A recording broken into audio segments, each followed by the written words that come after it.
Hey world, welcome back to the vlog.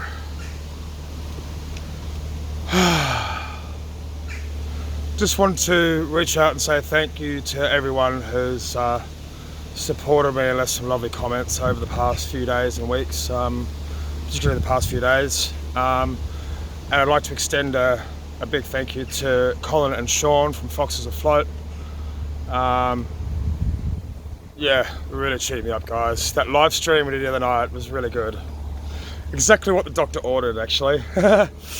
And a big thank you to my mate Charlie in Texas. We've been chatting every other day. He's actually been helping me install my 12-volt system, which I'll share with you another time. But he's been fantastic at helping me deal with all the trolls and all the anxiety and stuff. So it's a bit of a weird and wonderful day today. It's windy, overcast. It's going to pour with rain later, so I thought I'd just move the boat, you know, maybe a few hundred yards, maybe a mile or two. But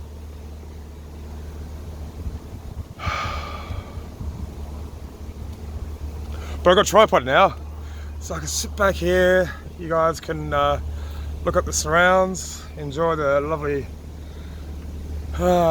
surrounds of the Grand Union Canal. And we're still in Milton, Keynes. It's a huge, big city. I didn't realise how big Milton Keynes was. It's so frustrating though. Like, I'm hopeless at reading maps. I really am. And the amount of times I got lost. Yeah, Google Maps would tell me, oh yeah, it's only a 10-minute cycle. Well, 10 minutes to turn to 3 hours, because the other day I ended up in the other end of Bletchley, right down the other end of Milton Keynes. So I got completely lost. Morning. And yeah, so that was really frustrating. I don't know if any of you have been to Canberra in Australia. Canberra is the capital city of Australia. In the Australian Capital Territory, and Canberra is just, it's all circles and roundabouts, and Milton Keynes is exactly the same. And if you don't know where you're going, you can get so lost. And of course, I don't have one of those stands for my bike yet. I'm actually getting one, so I can actually see where the hell I'm going. Relying on that stupid bitch from Google. She goes, travel east. Well, where's east? Where's northwest? And he goes, and then you go onto this road and that road, and then in 200 yards, frustrating woman. So yeah, I'm getting one of those stands I can put down so I can see where I'm bloody well going, you know. But yeah, it's all, I mean, it's great. I mean, it's fantastic, the fact that there's so many bike paths everywhere, but yeah. For someone like me, yeah, just confuses the hell out of me. Like, oh yeah, went to Asda Walmart yesterday. Wasn't very impressed. I thought it was going to be like, yeah, it's just a big supermarket, you know, just a big warehouse full of food and a few homewares, a bit of clothing, nothing very special. I won't bother going back again.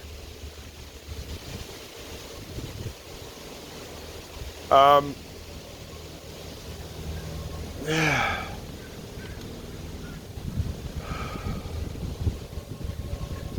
Honestly, I'd just much rather go to my local Aldi. Yeah,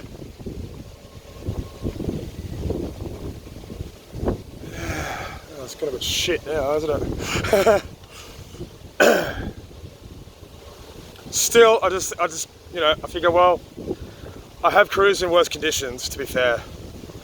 I remember over winter I got caught. I was going up the Ashby Canal, and all of a sudden I got this torrential downpour, and it wasn't, it was freezing as well. It's so cold. It got to the point that my hands, the tips of my fingers were pink from frostbite. Yeah, it wasn't very pleasant at all. And then as soon as I stop the boat, what happens? It clears up again. Typical. It's typical.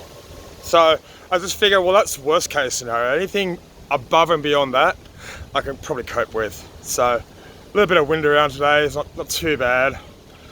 The sun is trying to come out, but it is supposed to pour with rain later, so anyhow.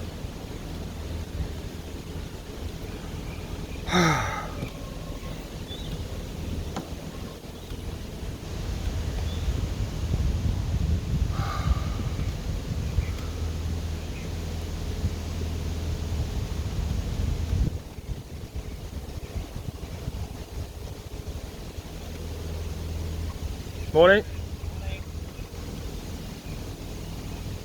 Where's summer? Well, this is it. I think we just had it in May, did we? It'll come back about August. Just in time for autumn, yeah, and winter, yeah.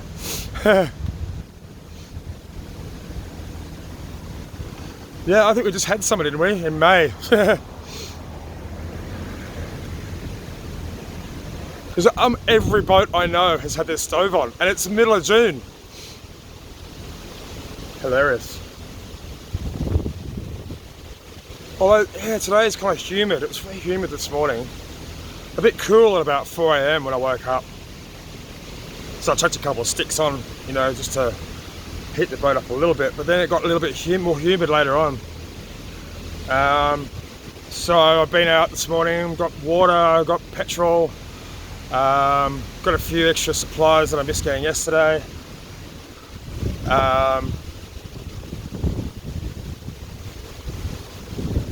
And we're on our merry way again. Feeling a lot better now that I'm cruising again. I think that's part of the problem, you know, like cabin fever combined with COVID and trolls and... Do you know what though? The troll that I was referring to in... I can't remember what it was now. Anyway, I've kind of dealt with the troll issue, you know, like through YouTube. I've got my friend Charlie who acts as a proxy for me. So I do go back and read the messages. You'll see me respond over time. So I just want to watch where I'm going. But this one actually came from a friend on Facebook. Now I have less than 50 friends, or had 50 friends on Facebook. Not these people that, you know, 2,000, 3,000 friends. I don't do Facebook like that. And that's what threw me. It came out of left field, out of nowhere, and he's been really civil up to me up until now. And then, just out of the blue, he just sends me this nasty, cruel email. So that was the catalyst for me to go, you know what? I don't need this in my life. I really don't.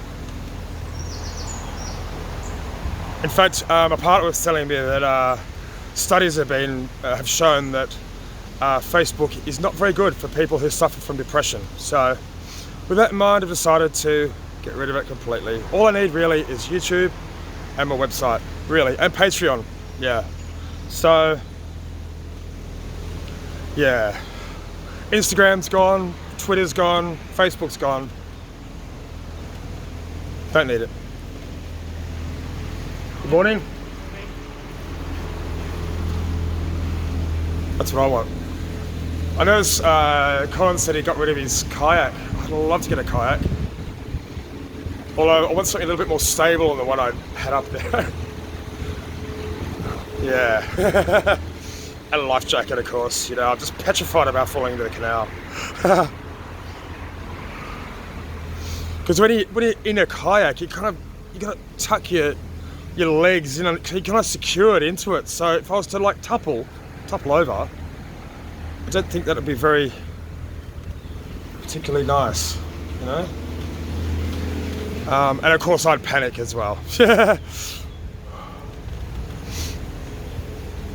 So yeah, maybe I'll just I don't know, I'll stick to these kind of boats, you know.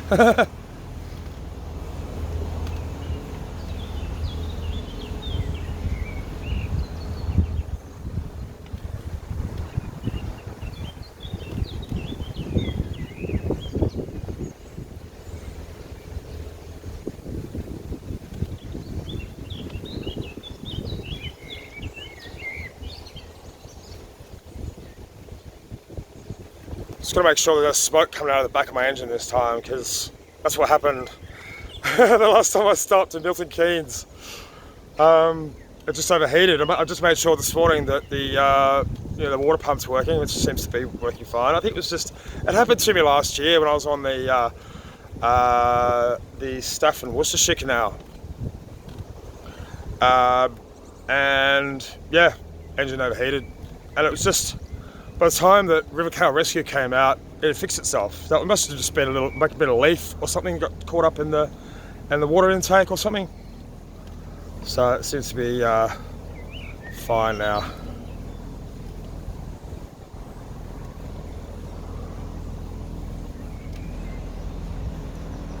It still makes me anxious though, that bloody engine. You know, like I can't.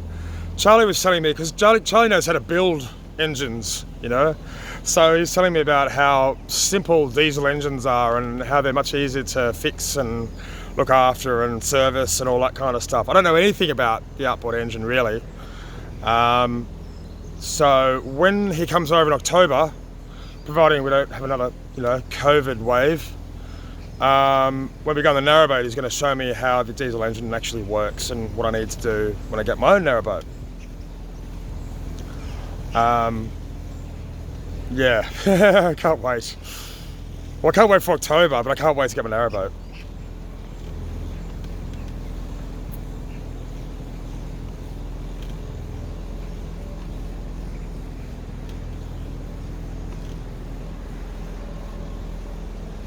I'm going to sit down now and relax.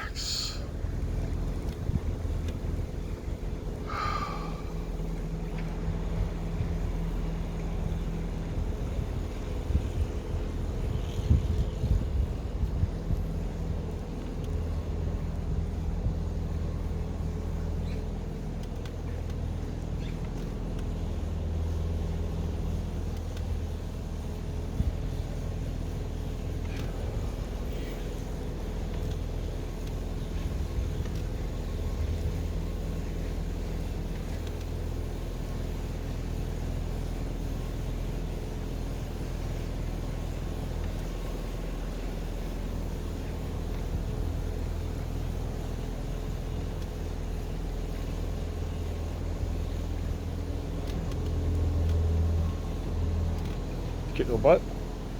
It's got outboard on it though. I'm done with outboards. I really am. I've seen a few narrowboats, small narrowboats like that with outboard engines actually, and I've met a few of the owners, and yeah, not good things to have on narrowboats because they chew so much petrol. Because remember, you're pushing 10, anywhere from like 10 to 15 tons of steel through the water, so it takes a lot of torque and therefore a lot of energy and a lot of fuel to move an aeroboat. So whereas this thing, I could get 2 to 3 cruising hours in a litre. One of my mates has got a 36-foot narrowboat with a 15 horsepower. He goes through a tank of fuel just to get from one end of the canal to the other. I'm like, yeah, stuff that. And plus I can't use all the other the attributes of diesel, such as heat and electricity from the alternator and things like that. So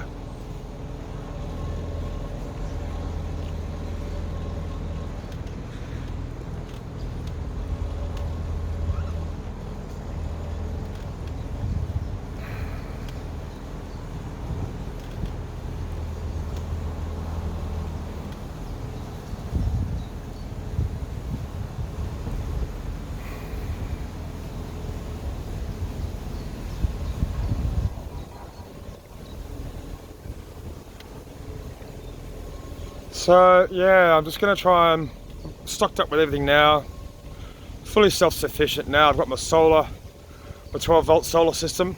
Stocked up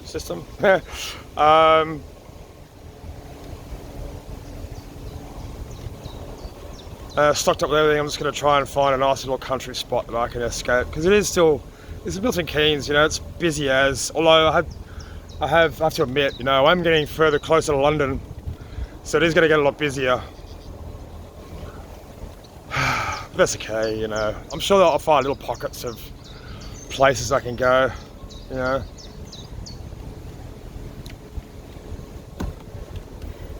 to escape the rat race. More than I am already.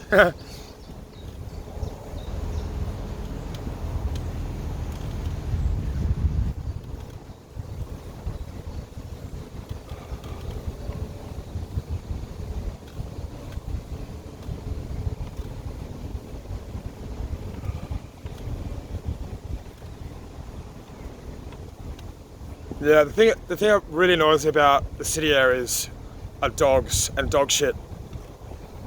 And the owners. Yeah, let's get me started on that one.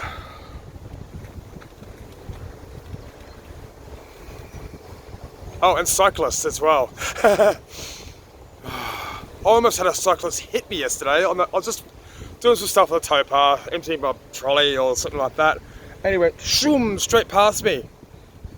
And I just yelled out to him, "Use your bell! That's what it's for, you idiot!" Like I do. It's like when people switch their engines on at midnight, you know, I get out there, I'll bloody well tell them.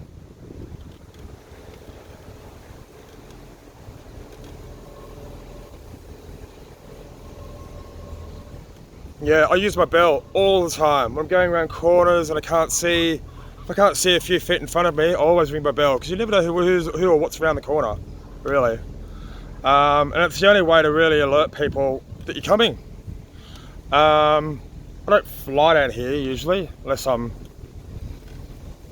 it's a decent towpath, of course, but it's pretty rocky around here.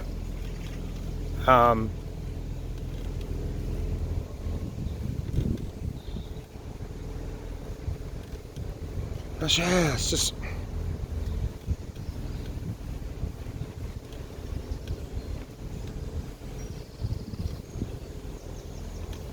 Anyway, I'm not a cyclist myself, you know.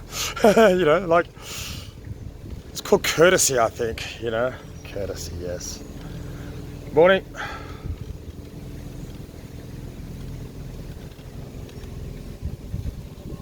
It's like switching your engine off after 8 o'clock. It's called courtesy. Yeah, I don't know how far I'm going to get. It's starting to get a little bit... You can feel it. You can feel it in the air. It's starting to get a bit close, you know. But if I just can get kind of just away from the main bit of Milton Keynes, I'll be happy.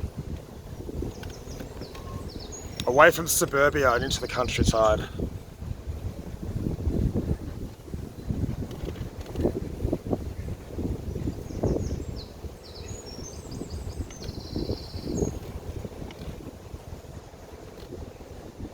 Oh, here's an interesting boat coming up on the left. I stopped off here yesterday and met the owner of this boat. It's all wood. It's a beautiful boat. 1965 she was built. You'll see it as it come around the corner.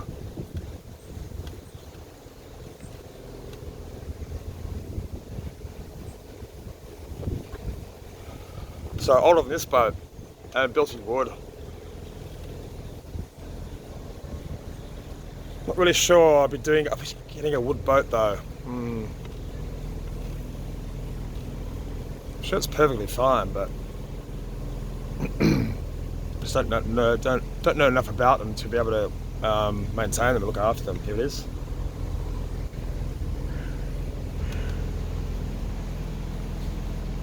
Look at that. Gorgeous.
Alright, that's a long enough vlog.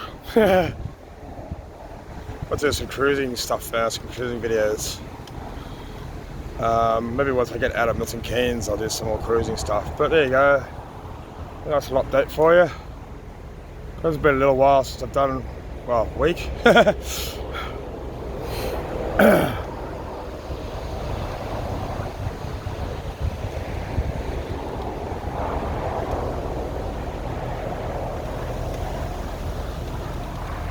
So yeah, we're coming to Fenny Stratford now, which is where I was intending to go the other day, but didn't quite make it.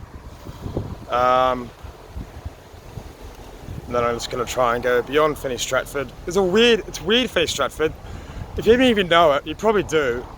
There's a lock that goes up, what, about a foot? A foot of water? Like levels by a foot of water? That's weird. Must be just one of those like stop locks, so to prevent water, I don't know. Maybe you can shed some light on that for me. And then right in the middle of the lock is a bloody swing bridge. It just seems like an really strange place to put a swing bridge, but anyway. So I'll have to figure out how to, I don't know, yeah, open the gates, open the swing bridge, put the boat in. Yeah. Anyway. It threw me the other day. I was like dumping some rubbish and I'm like, what the hell's a swing bridge doing in the middle of a lock? Very strange. Anyway.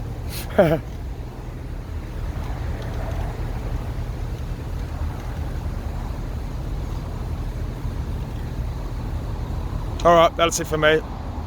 Catch you later.